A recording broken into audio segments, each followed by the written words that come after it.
श्री अद्वैत गदाधर श्रीवासादि गौर भक्तवृंद। हरे कृष्णा कृष्णा कृष्णा हरे हरे, हरे राम राम राम हरे हरे। नमो विष्णुपादाय कृष्णपृष्ठाय भूतले श्रीमते भक्ति वेदांत स्वामी इति नामिने। नमस्ते सरस्वते देवे गौरवाणी प्रचारिणे, निर्विशेष शून्यवादी पाश्चात्य देशतारिणे।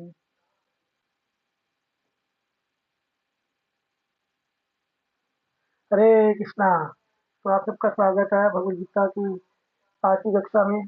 तो पिछली कक्षा तक हमने जो है 12 श्लोक कंप्लीट कर लिए थे भगवद गीता के पहले अध्याय के। तो पिछला श्लोक था, मैं आपको याद दिला दूं। पिछले श्लोक में जो है जो पितामह भीष्म है उन्होंने अपना जो है शंख ध्वनि की थी। तो उसके बारे में मैंने बताया था पिछली बारी के प्रेजेंटेशन और इंटेंशन के हिसाब से बताया था कि एक प्रेजेंटेशन होती है और एक इंटेंशन होती है। तो उस हिसाब से उन्होंने बताया था कि प्रेजेंटेशन ये है कि मैं शंख बजा रहा हूँ दिखाने के लिए। तो इंटेंशन क्या है, अंदर से उनको पता है कि मैं शंख बजा तो रहा हूँ मगर मैं अंदर से भयभीत तो मैं जीत नहीं सकता, क्योंकि दूसरी तरफ भगवान श्री कृष्ण है। तो ये 12वां श्लोक था। आज हम 23 श्लोक से शुरू करेंगे। ततः शंख चाभेद्य च पाण्डवानाकगोमुखा सहसा एव अभ्यहन्त समशब्दतुमुल अभवेत्। तो इसका जो अनुवाद बताया गया, तत्पश्चात शंख नगाड़े पिघल तुरही तथा सिंह सहसा एक साथ बज उठे। वह समवेता स्वर अत्यंत कुलापूर्ण था। तो शंख जब बजा तो उसके साथ बहुत सारी चीजें, नगाड़े बिगुल जब स्टार्ट होता है युद्ध तो ये सब बज जाते हैं। 14वां श्लोक है, मैं पहले स्क्रीन शेयर कर देता हूँ आपके लिए ताकि आप सब भी पढ़ सकें। और दूसरी बात ये है कि ये कक्षा जो है आधे घंटे की होती है, तो ये ऑटोमेटिक ऑफ हो जाएगी। आप उस लिंक पे दोबारा जुड़ सकते हैं सेम क्लिक करके। तो मैं एक बार स्क्रीन शेयर कर देता हूँ।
तो आप सब मेरी मोबाइल की स्क्रीन पे देख सकते होंगे। हमने पहले अध्याय का 14 श्लोक खोल रखा है। तो आइए इसका संवाद और उच्चारण करें। तथा श्वेते हया युक्ते महिति सनंदने हितो माध्वा पांडवश्च एम दिव्यो शंको प्रदोतुमुते। तो एक बार दोबारा उच्चारण कर सकते हैं हम इसका। तथा श्वेतो हयायुक्ते महितशयनन्दने स्थितो माध्वा पाण्डवश्चैव दिव्यो शंखो प्रदधुमुतो। तो आप देख सकते हैं इसका भावार्थ नीचे लिखा हुआ है। दूसरी ओर से श्वेत घोड़ों द्वारा खींचे जाने वाले विशाल रथ पर आसीन कृष्ण तथा अर्जुन ने अपने दिव्य दिव्य शंख बजाए। तो इसका नीचे तात्पर्य पढ़ सकते हैं हम। विष्णुदेव द्वारा बजाए गए शंखों की तुलना में कृष्ण तथा अर्जुन के शंखों को दिव्य कहा गया। दिव्य शंखों के नाद से यह सूचित हो रहा था कि दूसरे पक्ष की विजय की कोई आशा न थी, क्योंकि कृष्ण पांडवों के पक्ष में थे। जयस्तु पांडुपुत्राणाम येषा पक्षे जनार्दना। जहाँ सदा पांडु के पुत्र जैसी होती है, क्योंकि भगवान कृष्ण उनके साथ है, और जहाँ जब भगवान विद्यमान है, वहीं वहीं लक्ष्मी भी रहती है, क्योंकि वे अपनी पिता के बिना नहीं रह सकती। अतः जैसा कि विष्णु और भगवान कृष्ण के शंख द्वारा उत्पन्न दिव्य ध्वनि से सूचित हो रहा था, विजय तथा श्री दोनों ही अर्जुन की प्रतीक्षा कर रही थी। इसके अतिरिक्त जिस रथ पे दोनों मित्र आसीन थे, वह अर्जुन को अग्नि देवता द्वारा प्रदत्त था, और इससे सूचित हो रहा था कि तीनों लोकों में जहाँ जहाँ कहीं भी जाएगा वह विजय निश्चित है। तो थोड़ा सा इस श्लोक पे चर्चा कर लेते हैं हम लोग। तो इसमें जो है भगवान के शंख को दिव्य बोला गया, है ना, दिव्य शंख बजाए। तो दिव्य जो है हमें इसको जो है स्मरण रखना चाहिए कि दिव्य शंख क्यों बोले गए। हम जब जन्माष्टमी कहते हैं कि भगवान कृष्ण का जन्म हो रहा है, तो ये जो जन्म है, ये जन्म साधारण जन्म नहीं है, ये दिव्य जन्म है। क्योंकि भगवत गीता में भगवान कहते हैं, आगे जाके आपको जब आप आगे अध्याय में आओगे तो आपको पता चलेगा, उसमें भगवान बोलते हैं जन्म कर्म चा मे दिव्यम, कि मेरे जो भी जन्म और कर्म होते हैं, हे अर्जुन, वो दिव्य है। दिव्य शब्द का समझ रखना चाहिए हमें। और जो संजय को जो नेत्र मिले थे ऋषि वेद व्यास जी से, तो वो जो नेत्र मिलते वो क्या नेत्र थे? साधारण नेत्र नहीं थे, वो दिव्य नेत्र थे, जिनसे वो बैठे बैठे हस्तिनापुर में बैठे बैठे धृतराष्ट्र जी को पूरे युद्ध का वर्णन बता रहे थे। तो वो कौन से नेत्र थे? दिव्य नेत्र थे। तो इसलिए अर्जुन ने जो शंख बजाए वो जो है साधारण शंख नहीं थे, वो और दिव्य थे। जैसे भीष्म जी का जो शंख था वो एकदम नॉर्मल साधारण था, क्योंकि उसमें भय था, बट अर्जुन के शंख में भय नहीं था। तो इसलिए दिव्य शंख बताए गए। दिव्य हमें स्मरण रखना चाहिए हमेशा। अगले श्लोक में चलेंगे, 15 नंबर पे।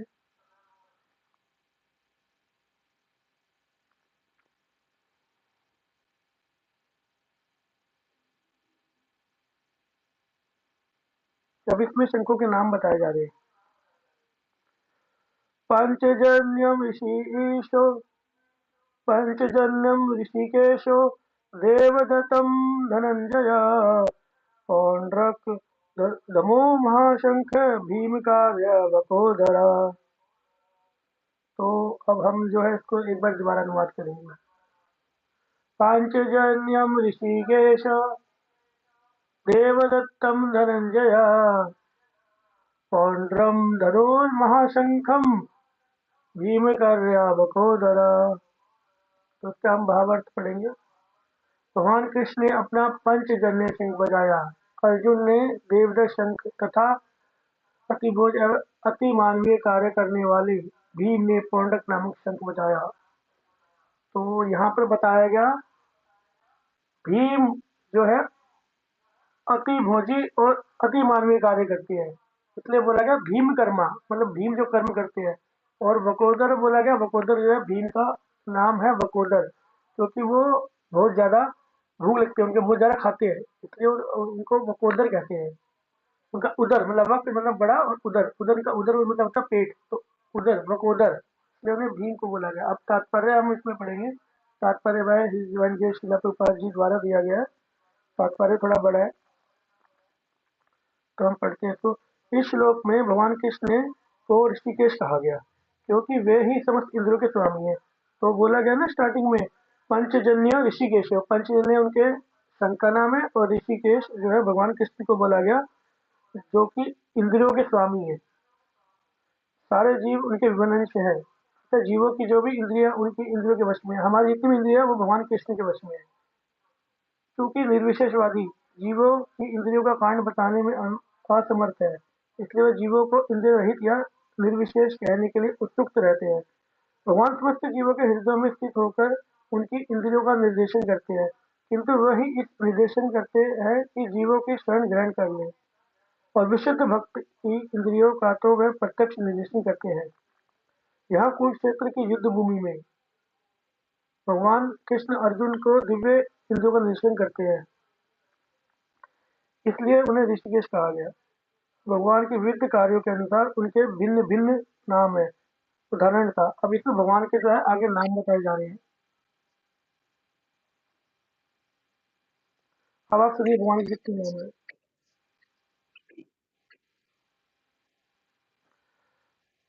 इनका एक नाम मधुसूदन है, क्योंकि उन्हें मधु नामक असुर को मारा था। वह गौओं तथा इंद्रियों को आनंद के कारण उन्हें गोविंद कहते हैं। भगवान गौओं तथा इंद्रियों को आनंद देते हैं। इसलिए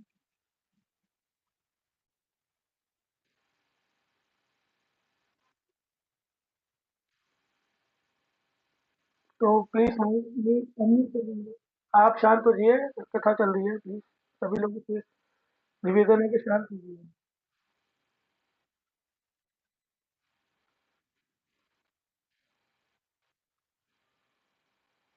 तो इधर मधुसूदन है, भगवान का एक नाम, क्योंकि उन्होंने मधु नामक असुर को मारा था। वह गौओं तथा इंद्रियों को आनंद देने के कारण गोविंद कहलाते हैं। वासुदेव पुत्र होने के कारण उन्हें वासुदेव है। माता देवकी के रूप में स्वीकार करने के लिए उनका नाम देवकी नंदन है। वृंदावन में यशोदा के साथ बाल लीलाएं करने के कारण उनको ये यशोदा नंदन है। और मित्र अर्जुन का सारथी बनने के कारण पार्थ सारथी है। इसी प्रकार उनका एक नाम ऋषिकेश है, क्योंकि वह कुरुक्षेत्र में युद्ध करने में अर्जुन का निर्देशन किया है।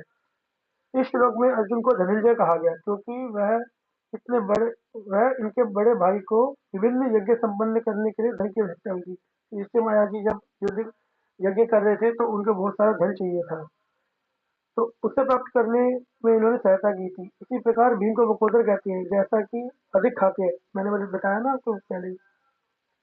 इसी प्रकार इन्हें अति मानवीय कार्य करते हैं, जैसे हिडम्बासुर का वध किया, अतः पांडवों के पक्ष में श्री कृष्ण इत्यादि विभिन्न व्यक्तियों का विशेष प्रकार से शंख बजाए जाना युद्ध करने वाले सैनिकों के लिए अत्यंत प्रेरणादायक था। विपक्ष में ऐसा ना था, ना तो परम निर्देशक कृष्ण थे, ना ही भाग्य की देवी श्री थी। अतः युद्ध में उनकी पराजय पूर्व निश्चित थी। शंखों की ध्वनि मन ही संदेश दे रही है। तो यहाँ पे हमारा 15 श्लोक खत्म होता है, समाप्त होता है। तो थोड़ा इसके ऊपर हम चर्चा करेंगे। अब 15 नंबर श्लोक में जो है हमें 3 प्रकार के शंखों के नाम बताए गए। तो भगवान कृष्ण ने जो बजाया वो पंचजन्य शंख भगवान ने बजाया, जो बड़ा ही दिव्य शंख है। ये शंख भगवान को प्राप्त हुआ था एक असुर को मार के, जो कि एक असुर था जो समुद्र तल में जाके इसी शंख में जाके छुप गया था बचने के लिए भगवान से। तो भगवान ने उसको मारा और ये पंचजन्य शंख जो है प्राप्त किया। अब जो ये शंख होता है बनता कैसे है? ये शंख जो है ना, एक जानवर की हड्डी होती है जिसे हम घोंगा कहते हैं, और ये इंग्लिश में जो स्नेल कहते हैं। तो ये एक जानवर की हड्डी होती है, तो उससे ये बनता है शंख। अब भगवान जी जिसको स्पर्श करते हैं ना, वो सब दिव्य और पवित्र होता है। भगवान ने जो है गाय का गोबर स्पर्श किया है, तो अब देखिए गोबर कितना पवित्र मान जाता है, सब घर पे लेपते हैं पुराने जमाने में। अभी थोड़ा कम है, बट अभी भी गोबर से बहुत ज्यादा पूजा होती है, पवित्र मान जाता है। और इसी प्रकार भगवान ने शंख को हाथ लगाया, तो वो शंख पवित्र हो गया। अब जैसे ना सब मंदिर में शंख बनता है, शंख के बिना जो है, शंख की ध्वनि के बिना पूजा कहते हैं पूरी होती ही नहीं है। तो यहाँ हमारा 15 और 16 नंबर श्लोक कंप्लीट हो गया। अब जो है 16, 17 और 18 नंबर, ये तीनों श्लोक एक साथ बोले।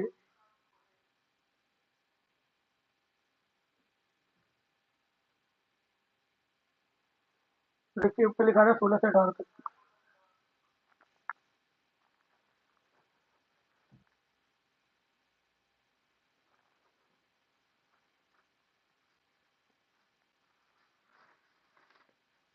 हम श्लोक का उच्चारण करेंगे।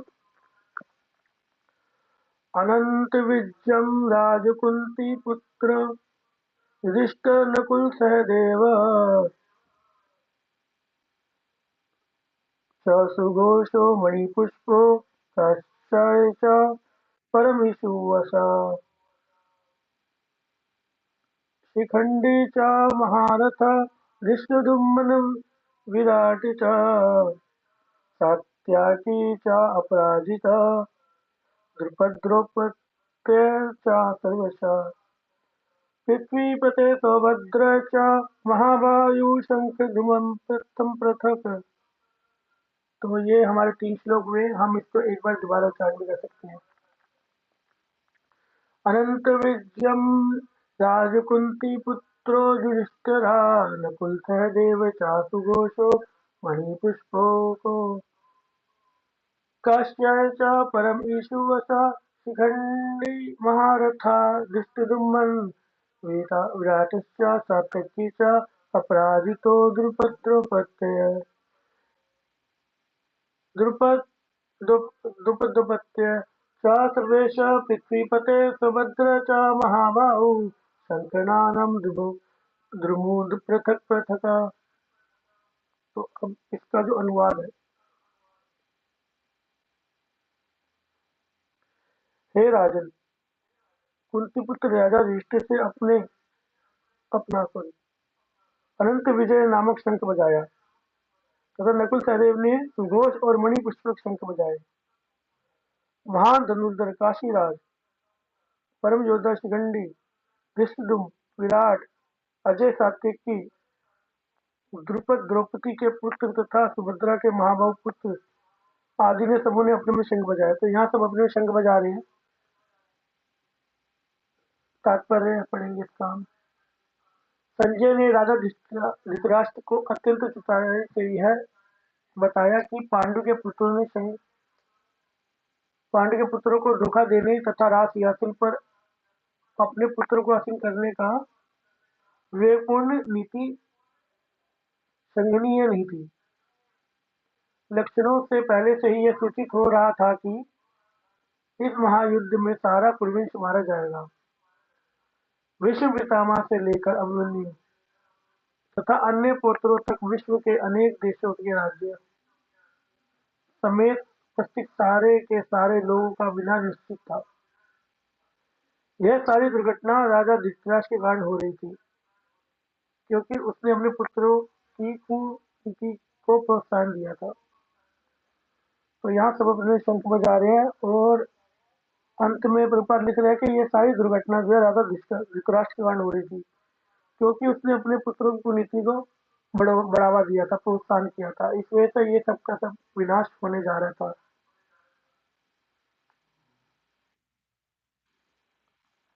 अगला श्लोक पढ़ेंगे।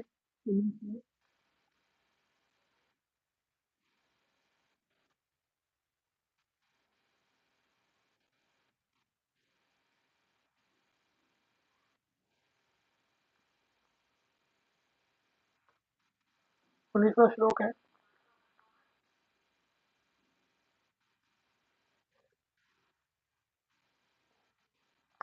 स घोषो धृतराष्ट्रम हृदयानि वैधारयता नभश्च पृथ्वीं च हेमतुमुल अभ्युनुनादयन।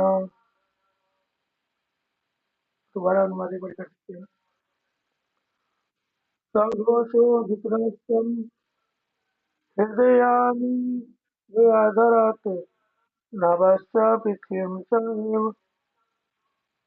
हेमतुमुलो अभ्युनुनादयन। विभिन्न शंखों की ध्वनि कोलापूर्ण बन गई, जो आकाश तथा पृथ्वी से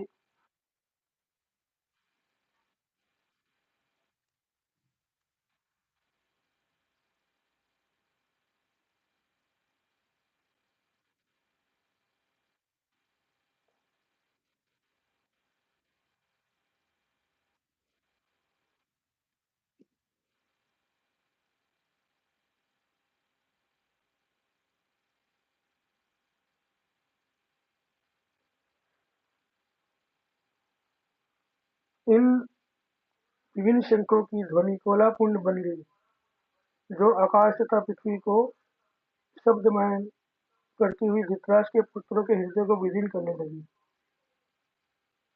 जब भीम तथा अर्जुन सॉरी जब भीम तथा दुर्योधन के पक्ष के अन्य वीरों ने अपने अपने शंख बजाए, तो पांडवों के हृदय विदीर्ण नहीं हुए। ऐसी घटनाओं का वर्णन नहीं मिलता, किंतु विशिष्ट श्लोक में कहा गया है कि पांडव पक्ष के शकुना से धृतराष्ट्र के पुत्रों का हृदय विदीर्ण हो गया। इसका कारण स्वयं पांडव तथा भगवान कृष्ण में उनका विश्वास है। परमेश्वर की शरण ग्रहण करने वाले को किसी प्रकार का भय नहीं रह जाता, चाहे वह कितनी विपत्ति में क्यों ना हो। तो यहाँ बताया गया हमें शरणागति लेनी है भगवान कृष्ण की। अगर हमारे पक्ष में भगवान कृष्ण है तो हमारी विजय निश्चित है। और धृतराष्ट्र को जो है बहुत ज़्यादा अपने पुत्रों की चिंता थी कि भगवान कृष्ण उनके साथ नहीं है। तो ये जब चुनने की बारी आई तो दुर्योधन ने जो है अपने नारायणी सेना चुनी, भगवान कृष्ण को नहीं बोला। उन्होंने बोला ये अकेला क्या कर लेगा युद्ध में। तो उन्होंने उनकी सेना नारायण सेना मांग ली, जबकि अर्जुन ने बोला कि मैं स्वयं आपको चाहता हूँ। 20वां श्लोक पढ़ेंगे वो। नीचे से।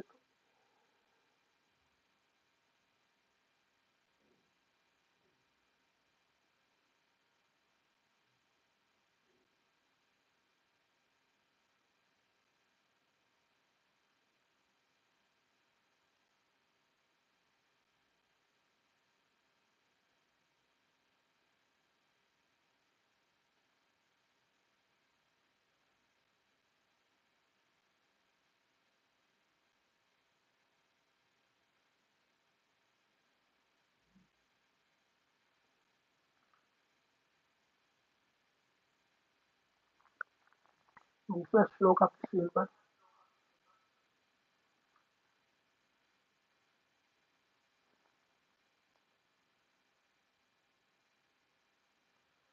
अथा विवस्थितान् दृष्टादिष्टिरा धृतराष्ट्रः। तो ये श्लोक ना वैसे बहुत ही अच्छा है, दोबारा पढ़ते हैं। अथ विवेक्तीनां दृष्टा धृतराष्ट्रं कपिध्वजा प्रवर्ते शास्त्र संपते धनु ऊर्ध्वं पांडव ऋषिकेशं तदा वाक्यम् इदम् अहा महापते। एक बार दोबारा उच्चारण कर सकते हैं, बहुत सुंदर श्लोक है, इसके बारे में आपको समझाऊंगा मैं जरूर। अथाविस्तातं दृष्टा धृतराष्ट्रं कपिध्वजा प्रवर्ते शास्त्रसम्पते धनु उद्यम पांडव ऋषिकेशा तदा वाक्यम् इदम् अहा महापते। तो इसका अनुवाद श्रील प्रभुपाद जी द्वारा जो लिखा गया है। उस समय हनुमान से अंकित ध्वजा लगे तथा रथ पर आसीन पांडु पुत्र अर्जुन अपना ध्वज उठाकर तीर चलाने के लिए उद्यत हुआ। हे राजन, धृतराष्ट्र के पुत्रों को व्यू में खड़ा देखकर अर्जुन ने श्री कृष्ण से ये वचन कहे। अनुवाद बाय श्रील प्रभुपाद जी द्वारा। युद्ध प्रारंभ होने ही वाला था। उपयुक्त कथन से ज्ञात होता है कि पांडवों ने सेना की अप्रत्यक्ष व्यवस्था से धृतराष्ट्र के पुत्र बहुत कुछ निरुत्साहित थे, क्योंकि युद्ध भूमि में पांडवों का निर्देशन भगवान कृष्ण के आदेश अनुसार हो रहा था। अर्जुन की ध्वजा पर हनुमान जी का चिन्ह भी विजय का सूचक है, क्योंकि हनुमान जी ने राम तथा रावण के युद्ध में राम जी की सहायता की थी, जिससे राम विजयी हुए थे। इस समय अर्जुन की सहायता करने के लिए उनके रथ पर राम तथा हनुमान दोनों ही उपस्थित थे। भगवान कृष्ण साक्षात राम है, और जहाँ भी राम होते हैं वहाँ उनका नित्य सेवक हनुमान होता है, तथा उनकी नित्य संगिनी वैभव की देवी सीता उपस्थित रहती है। अतः अर्जुन के लिए किसी भी शत्रु से भय का कोई कारण नहीं था। इससे भी अधिक इंद्रियों के स्वामी भगवान कृष्ण निर्देश देते हैं, निर्देश देने के लिए साक्षात उपस्थित है वहां पर। इस प्रकार अर्जुन को युद्ध करने के मामले में सारा सत्परामर्श प्राप्त था। ऐसी स्थितियों में जिसकी व्यवस्था भगवान ने अपने शाश्वत भक्त के लिए की थी, निश्चित ही विजय के लक्षण स्पष्ट थे। तो इसको थोड़ा समझ लीजिए श्लोक को।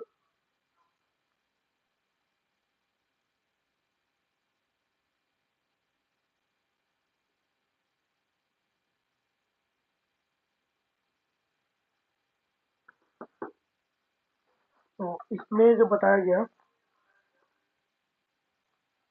कि हनुमान जी जो है वो विजय पताका जो है अर्जुन के रथ पे थी। कपि ध्वजा बताया गया ना, कपि ध्वजा, कपि का मतलब होता है वानर। तो ऐसा क्यों हुआ कि हनुमान जी अर्जुन जी के रथ पे आ गए, जबकि हनुमान जी तो द्वापर युग में थे, अभी त्रेता युग चल रहा है। तो आचार्य द्वारा एक पुस्तक है, अनवेल रीजन फॉर रामायण। तो रामायण के जो कारण बताए गए, उनमें बहुत अच्छी अच्छी कहानियां बताई गई आचार्य द्वारा। उनमें से एक कहानी बताते हैं कि युद्ध से पहले एक बारी अर्जुन जो है अपने तीर को, मतलब उसकी धार लगा रहे थे, तो उन्होंने देखा कि पास में ही एक वानर बैठा हुआ है। तो उन्होंने पूछा कि आप कौन है वानर? तो उन्होंने बोला मैं राम भक्त हनुमान। कहते अच्छा अच्छा, वही लेजी भक्त? कह रहे मतलब? कह रहा वही आलसी भक्त? कह रहा आप ऐसे कैसे क्या मुझे आलसी कह रहे हैं? हनुमान जी को थोड़ा क्रोध हुआ। कह रहे अरे आपने इतना समय लगा दिया एक पुल बनाने में। कह रहे कहाँ कहाँ गए, द्रोण की पर उतारा, हिमालय पर उठाया, एक एक पत्थर जोड़ा, इतना समय लगा दिया पुल बनाने में। कह रहे वहां कोई मेरे जैसा तीरंदाज नहीं था, एक ही बाण के अंदर मैं पूरा 100 योजन का पुल बना देता। और हनुमान जी अंदर बहुत क्रोध करे, मगर क्या करे, भक्त है। तो भक्त का तो स्वभाव विनम्र होता है। तो क्या के तो लालती, मगर अंदर से वो बाहर से दिखाते कि मैं बड़ा विनम्र हूँ।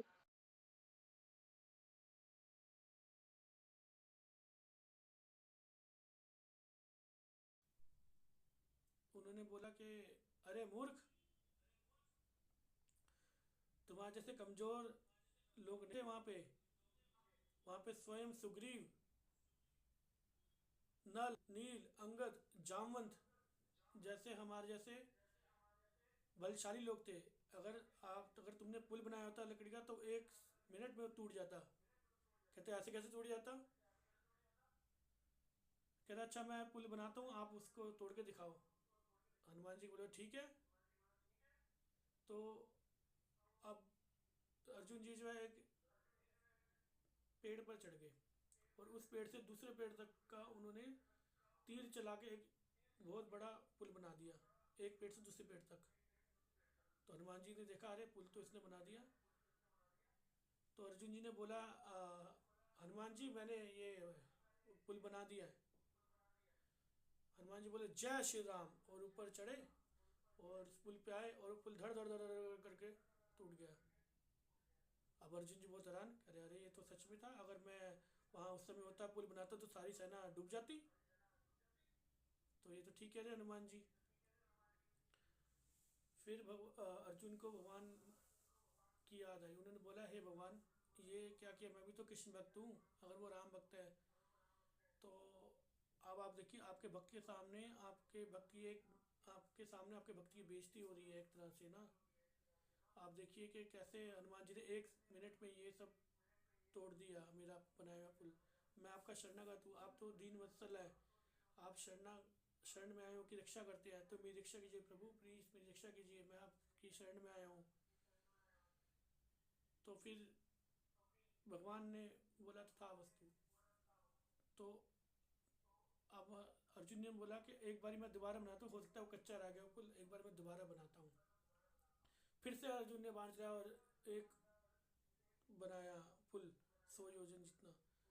अब हनुमान जी को बोला आप इस पे दोबारा चढ़िए। हनुमान जी बोले क्या इसमें खास है, पहले जैसे तो है। अब इस पर श्री राम ने बोला वो चढ़ गए। अब चढ़ गए तो हनुमान जी जोर लगा रहे हैं मगर वो पुल टूट नहीं रहा है। तो हनुमान जी बोले ये कुछ तो गड़बड़ है, पुल तो पहले जैसा ही है और मैं भी पहले जैसा हूँ, अब ये टूट क्यों नहीं रहा?